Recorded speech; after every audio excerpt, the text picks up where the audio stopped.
Looking ahead now, tomorrow is National Corn Dog Day, and what better way to celebrate early than by talking about the town known as the corn dog capital of the world, Bristol, Indiana. I have Mike Yoder, the Bristol town manager, here with me. Thanks for being here, Mike. Good afternoon. So I'm learning. I had no idea. This is so interesting. Talk to us about the history. How did this come to be, Mike? Well, it goes back a little bit in my childhood. I remember that this facility was Hinsdale's Farm. They produced meat products.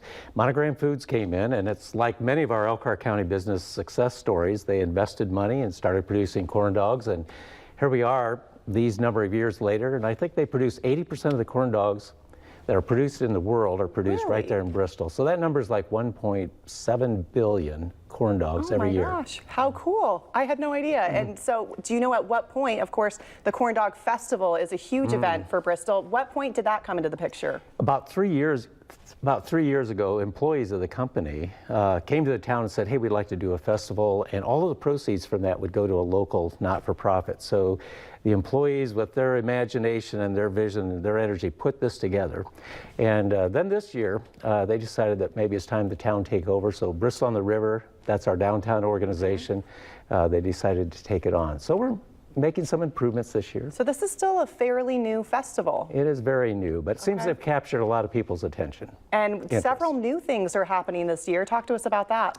So we have the corn dog eating contest, which has been around for 3 years, and we have a reigning champion 2 years in a row now. Okay. How many corn dogs do you know? I don't remember, but it was 30 or 40 or something. Those are the mini dogs. Okay. But this year we're also adding a wiener dog costume contest, which I think will be of interest to folks. It sounds fun. We also have a Corn Dog King contest. So this is for the men. I just bought the $1,000 Blackstone grill, which will be the award. So that's a big prize. Men, it's time to sign up. Otherwise, I'm going to have to enter the contest. What are the qualifications to become the Corn Dog King? Not many. A willingness to sign up. I think you might have to have some sort of a talent, but there's not a high bar. But that information's on your website? Everything's on our website on how to enter, and if you want to volunteer to help out with the festival, that information's there as well. So you mentioned from the beginning this has been benefiting nonprofits in the area. This year, where is the money going to go? Same as in previous years, we have an organization called the Hub, Hearts United for Bristol. They operate a food pantry, as well as help other individuals that are struggling, families and individuals that are struggling financially. And so that's the primary operation, but also Bristol on the River's not-for-profit will be using some of those funds to help fund next year's festival. Okay, fantastic. How can organizations get involved? Primarily, the website is a good place to contact or at least connect with the organization, and if all else fails, call me at Town Hall. Okay. And it's a little less than 6 months out. September 6th, a Saturday, is when it's happening.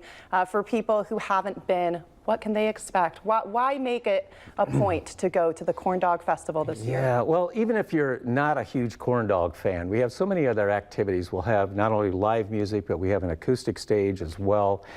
We have a well-crafted artisan village. So I've seen the names of these vendors that are coming in, and if they are as creative with their crafts as they are with their names, I'm really looking forward to seeing what they're coming up with. Lots of food. Every food vendor has to have a corn dog themed product to sell. So Kona Ice has signed up. So I'm interested to see the Kona Ice corn dog. Okay. Yeah, well, that'll whatever be their take is on a corn dog. Absolutely. This sounds like a lot of fun. So what has this meant to you? I know it's kind of a, it's a funny thing to be known for, but it's had a pretty big impact on Bristol, it sounds like. Well, it has, and of course there's more than corn dogs in Bristol, but it's obviously a big company, a big employer, a major employer in our community, but also they're very community oriented. And that's what I enjoy about companies in Bristol, and actually most of Elkhart County businesses really become involved and engaged in their community, and so that's been important from that aspect as well. But Elkhart County is the RV capital of the world, but Bristol is corn dog capital of the world. You learned it here. Yeah. Mike, thanks for sharing your story. You're welcome. Thank you. And if you would like to get involved with the Corn Dog Festival or learn how to become the Corn Dog King, we're going to have a link for you to check out that information on our website. Thanks again, Mike. You're welcome. Thank you. We're going to take a short break. We'll be right back.